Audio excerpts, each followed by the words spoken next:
Okay, hello everyone. So today I have with me Katie Rose RainbowMaker, who is a visual and healing artist based in the redwood forest of Northern California. She live paints at community events and festivals. She also directs the Humboldt Visionary Art Gallery, a recent startup, and I'm looking forward to talking to her about that. Katie Rose has studied visionary art with Amanda Sage, Alex and Allyson Grey, Adam Scott Miller, Laurence Caruana, and Aloria Weaver and David Heskin. She draws a lot of her inspiration from ancient symbols, color, sound, and energy work. Thank you for joining me, Katie. Thank you so much for having me, Susie. It's a pleasure. It's great to see you again. It is. Your smiling face. It's wonderful. So tell me more about yourself. I am an avid joy maker and painter, really, and just have been focusing more on that in my life and painting more and being more active, using it as a tool in humanity, how art is really important as a community member. Being an artist is an important job, so really stepping into that and realizing the potential of transformation through art, and painting is a really great process to transmute stuff within oneself as well. True, I agree. So what kind of art do you make?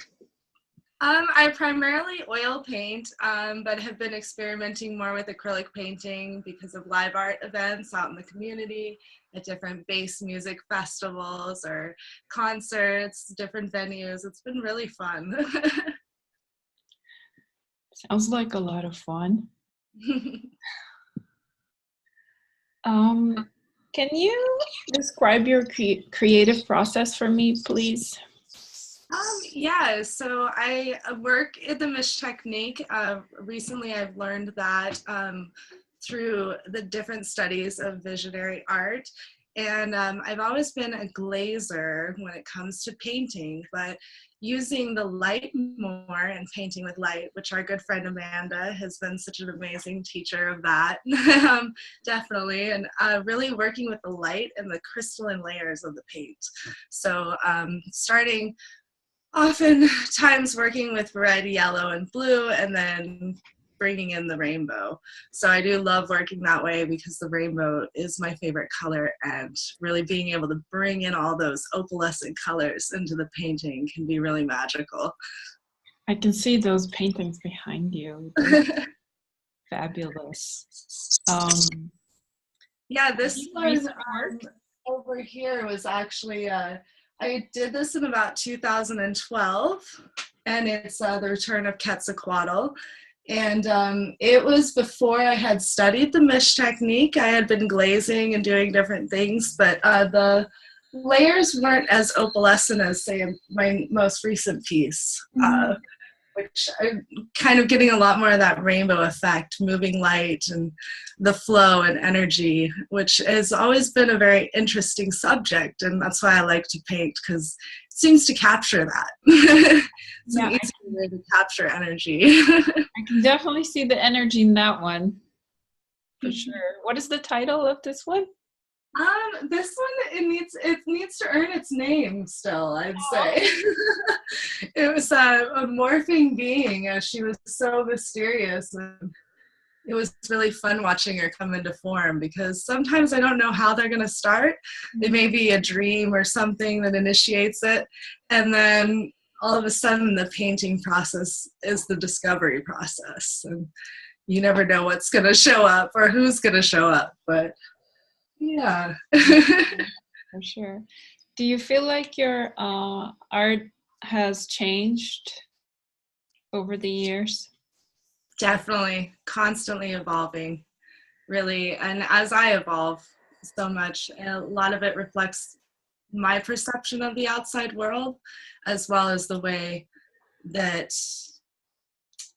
I'm growing and feeling inside and moving art is a way that I do express myself, and the way I can bring the internal to an external voice. And that is always a challenge, and I'm pushing my limits constantly.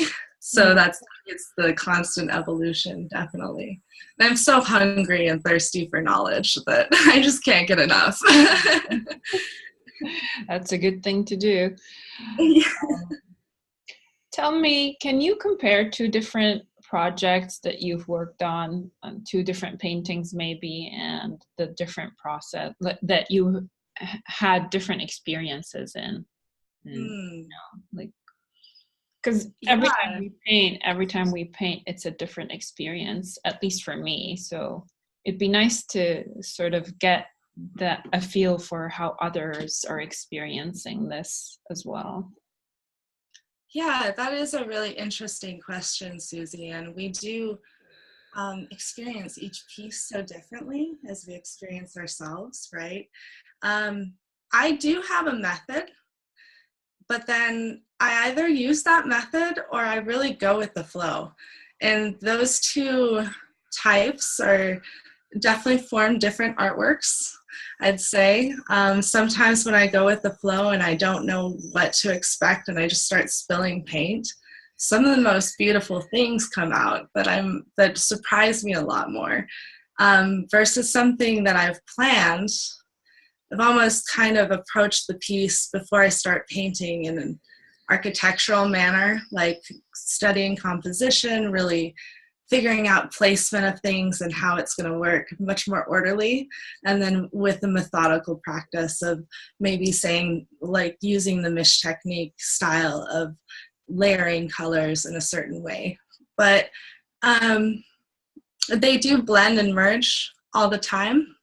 But I'd say those are my two types of creating. And these two artworks are actually really great examples of that. This was a definitive dream I had after a Kundalini awakening. And I had been meditating, and all of a sudden this Kundalini experience started happening.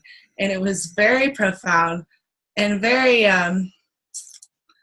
it was in the spiritual realm. So it was happening not on a 2D plane, but I had planned this one and sketched it out, very thought out, and each symbol means something. Versus this one was a much more like free-flowing, spill the paint, what's happening? Oh, who's that? Oh, wow, what's happening here? Oh, she's got wings.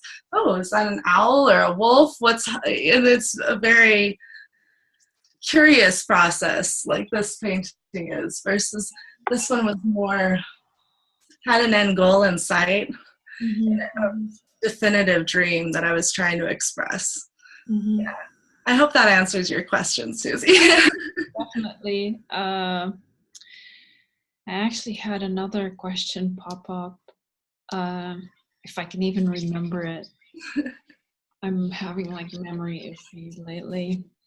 Because we just need to sleep this time of year. It's like just put me in a cave and I'll just hibernate with the polar bears somewhere. Yeah. I don't think polar bears hibernate. It's the grizzlies that hibernate. Yeah, maybe I should go join them. Anyway, I'll probably remember it. It had to do with what you were just describing. So let's move on to the next question, and then I'll come back to this if I remember it. So I was going to ask you about the gallery next. Great. Please tell me more. How were you inspired to open it, and how is it going, and what kind of events have you had, and what will you be having in the future, and all that juicy stuff, and all the good stuff. It's been a really big challenge, but it's been really an amazing opportunity and a chance for community to really get together. I was approached by a good friend who I had met in a workshop this summer at the Global Eclipse Gathering. And he knew another friend who had the space and wanted to make some magic happen there. He realized it was an empty storage space and there needed to be more. So they called me up and said, let's see what can happen. when I got there and we have been brainstorming and making magic, all of a sudden the gallery was set up and flourishing and having all these wonderful artists coming and joining.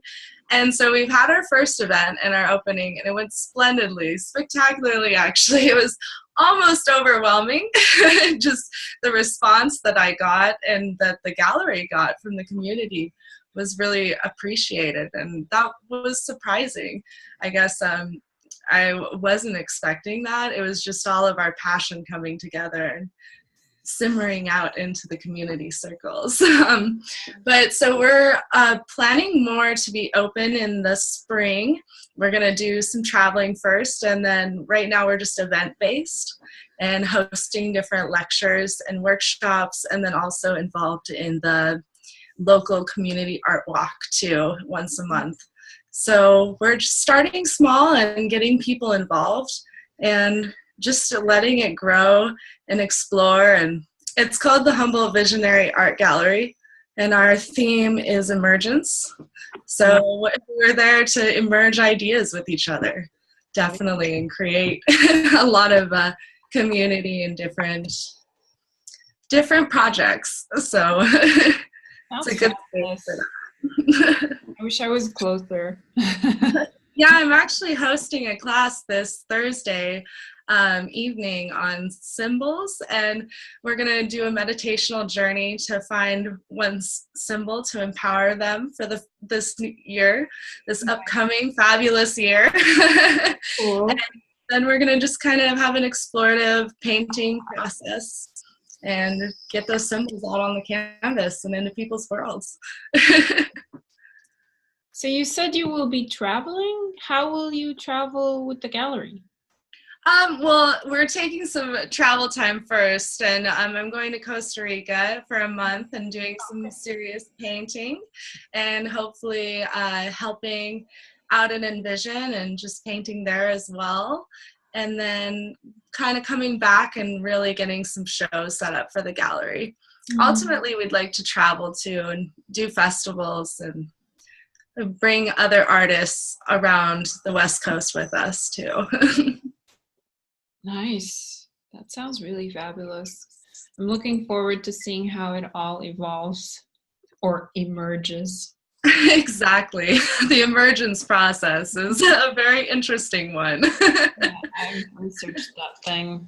It's a beast. So, what is your biggest fear as an artist? Biggest fear. Biggest fear is almost having fear. Self-doubt. Even dealing with sadness, like world issues, it's really hard to be a person of observation and not see what's going on around us, And so the fear is almost, for me, believing what they tell you in a sense, and not believing in something your heart believes. Mm-hmm. I guess that, to really trust oneself is really important, and to I guess I could say I'm afraid of not knowing myself in this world. Fair enough. Yeah. That would be scary, wouldn't it? Yeah. I mean, and we kind of come into this world like, who are we? What are we doing? Yeah. And painting definitely helps me figure that out. Nice. Yeah, that's the big one. It's knowing yourself. That's what we're here for, in a way.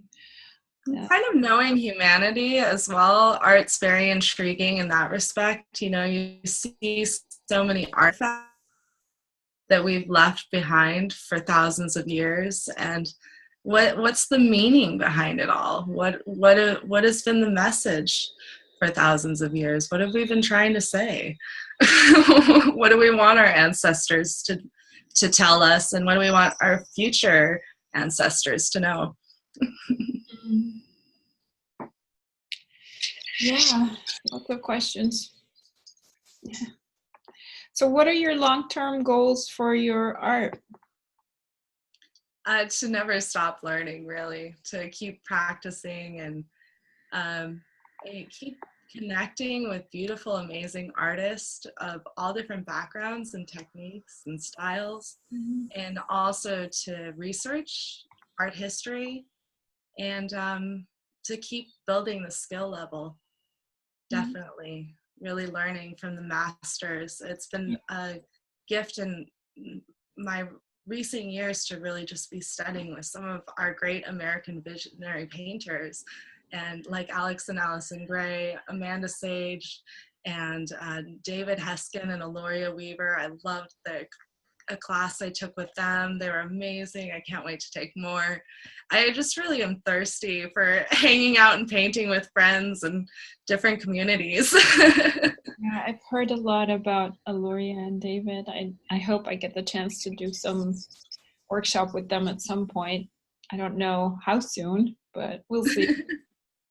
I highly recommend it. Yeah, All of it's recommending. I mean, it's lovely that I got to experience Amanda Sage's art workshop, and definitely Alex and Allyson, but there's more to learn always. They are such an inspiration to that fact, you know, that really to that endless learning process and how they're so devoted and dedicated, and it's very inspiring. Do you feel like you're fulfilled at this point? Do you feel like there's anything else that you would like to happen for you besides, you know, having the gallery? It sounds like you're in a really good place. Yeah, things are working. Things are moving forward. So as long as they're moving forward, it's great. I think that it's always exponential. It's interesting what, you know, you don't even realize how far you've come sometimes and how much to be really grateful for. Just each brushstroke, you're how many brushstrokes later compared to a year ago. It's an interesting concept. So I think I'm not even close to being fulfilled. I just really want to learn more and keep, if I could paint 27 hours a day, I would. Wow, that's the trick.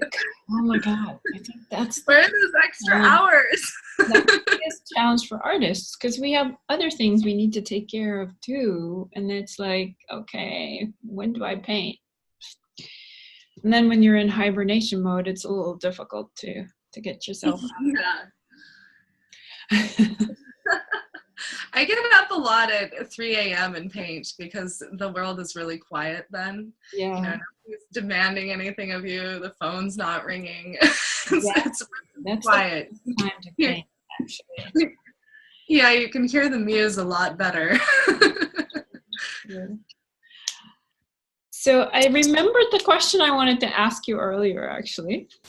You mentioned that you painted one of those paintings, the one on your left-hand side. Yeah. There was a Kundalini experience. How did you know that it was a Kundalini, and what was happening? Can you tell me a little more about that? I'm very curious. So it was really profound. I had a moment of duality, and I was at Burning Man, sitting on the playa, meditating on the temple, which architecturally it represented this perfect duality between the phallus and the yoni, like in its architecture. It was just beautiful. And I remember just staring and meditating on the combination of the yoni and the phallus working together in the composition of this architecture. And all of a sudden, things went very pink, like just all around me. It just like kind of felt lifted up, and things got very pink. And then I felt this really strong pop right below my navel. And it was this jolt of energy that just shot out. And as it pulled out, my chakras snapped into place. Like, and instantly these two serpents gathered around the base of my chakra system and moved up through my body and grew its wings, which then went into this all-seeing macrocosmic whoop right into the microcosm, which I guess a Kundalini experience is the best way I could describe that from what I've read. But it was just really profound. And I hadn't necessarily painted energetic experiences before that. And it really was a devotion and a meditation afterwards to reflect on that moment and figure out what had happened. Mm-hmm. This like cosmic conscious alignment within my own being. Like I had kind of come home, and I probably spent, I don't even know, it was over a year painting it and just really diving into that feeling of the minute and the expanse within the body. It's interesting because I'm curious because I've never experienced anything like that before. So when someone says Kundalini experience, I'm like, tell me more, because I don't know what that would be. But then I guess everybody experiences it differently. If it does happen to people, everyone has a different experience of it, not necessarily the same as the other person. So thank you for sharing that. That's very Thank you. It was a very interesting thing. You never I was totally taken off guard when it had happened. and to be able to like put it down on a canvas, that's a great thing too. Expressing it that way. Very nice. Yeah, it's interesting when I have intense dreams or intense spiritual encounters. It's like I really have to get them out, like get them into visual form. It's very interesting. I don't feel right unless I do. Like I wouldn't be able to go to the 8-to-5 job thinking about that dream all day long and not painting. Does this happen to you often? Do you have these experiences often? Or is just a one-time thing? Dreaming and journey work and visualizations, yeah, through meditation. Also through painting long hours on end. It really gets me. Yeah. I do sound healing as well. And so those experience, sound becomes incredibly psychedelic. The sacred geometry really begins to lay over everything. And it's those experiences that are very exciting. I mean, entheogens and other psychedelics are really great, but diving into sound and the rainbow is one of the most psychedelic, transcendental experiences I've had, anyways. And I hope to dive deeper. I'll do a follow-up conversation with you on that. Diving deep. Yes. So which artists are you stalking these days, other than Alex Grey and Amanda and Yeah, I mean, really, there's so many greats out there. Someone new that no one's aware of, because I keep finding like there's tons of people out there that no one's even heard of, but they make such amazing art. It's really unbelievable. The amount of art out there and the amount of artists.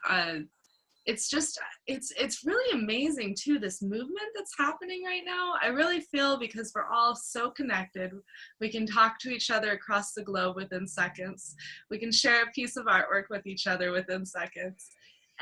It's becoming a whole new movement, and it's like I notice so many people, and then all of a sudden like all these other people start coming in too. Like it's been really contagious lately. I've been really fascinated watching a lot of new artists emerge. Let's see, I have a really good friend, Galen. He goes by Redwood Wizard. He's been like painting up a storm recently. Like you just can't stop. It's great. Brenna Monet, she's an amazing friend, and she is always painting away, and really she's remodeling her house right now and getting creative. And Marnie, she actually was in our class. She came to visit recently and we painted together, and it was so inspiring painting with her again, and watching her go into her paint retreat in Baja is really fun too. So and I definitely have so many beautiful people are coming to mind, and I think that's probably why this gallery startup has really happened too, because there's been I've been called to bring these circles together and really create a platform for all these amazing artists to start teaching and sharing whatever it is that they have to share.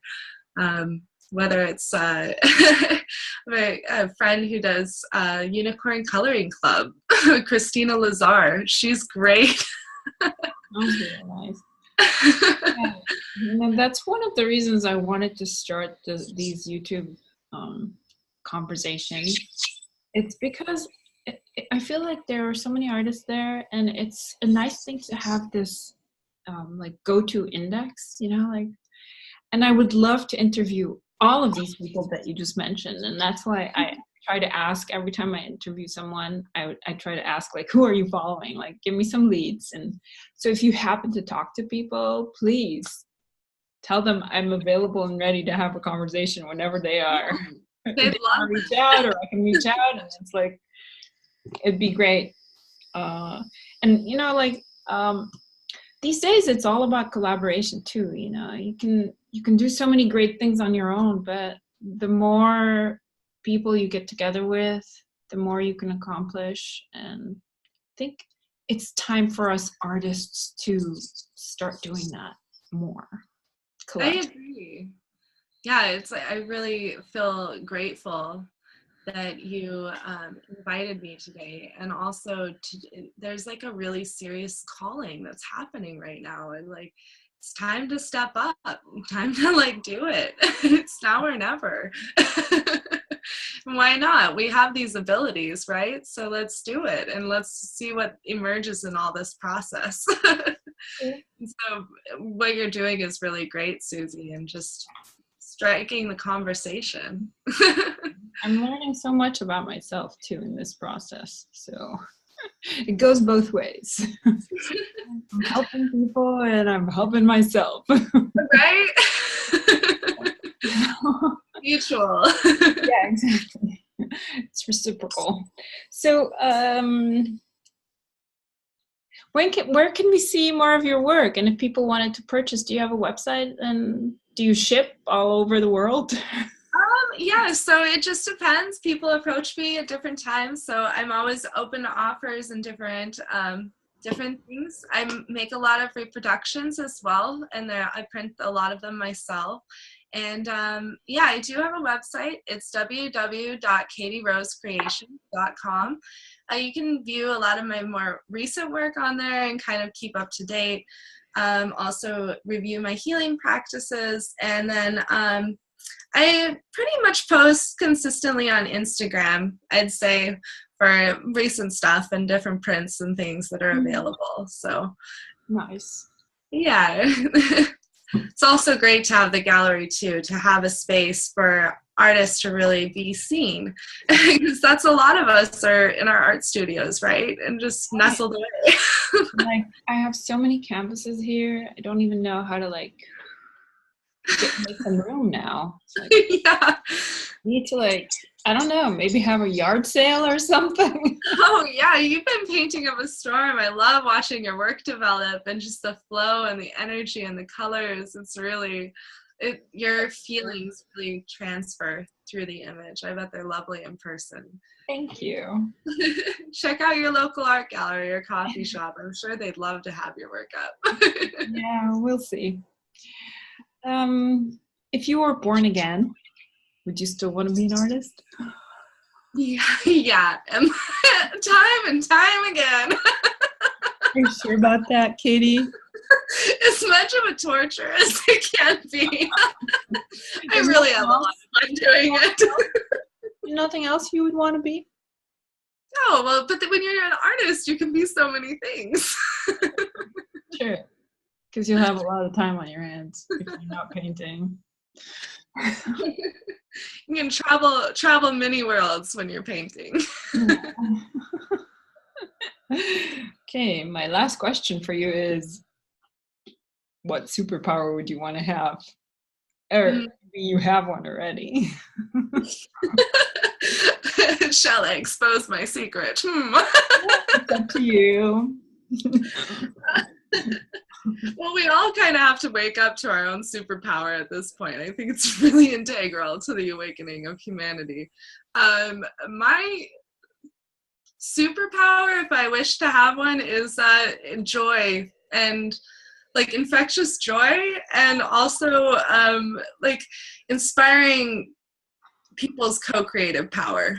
So I wish I had a magic wand that I could just really like go around and go boink, boink, boink. Maybe we do with our paintbrushes, you know, and you're creative, you're amazing, you're an artist. Yes, you can create the solutions. That's exciting. Interesting you say that. I think you actually have that superpower. It is already yours, because I remember being your neighbor when we were at Amanda's workshop, and you were just radiating joy. And I wasn't in such a good place back then. And just being near you made me feel a little more joyful, just like having your presence there. So you already have that. That was a really fun time too. What an amazing week. That was great. Yeah, I hope we can have that again sometime. Yeah, I'd be happy to paint in a corner again with you anytime, Susie. All right. Especially in that LA sunshine too. I could use some of that. That was a good workshop. Okay, well, I appreciate this conversation. Let's stay in touch, and hopefully we'll cross paths again. Take care. Good luck. Happy painting. Many blessings to you. You too. Bye-bye. Bye.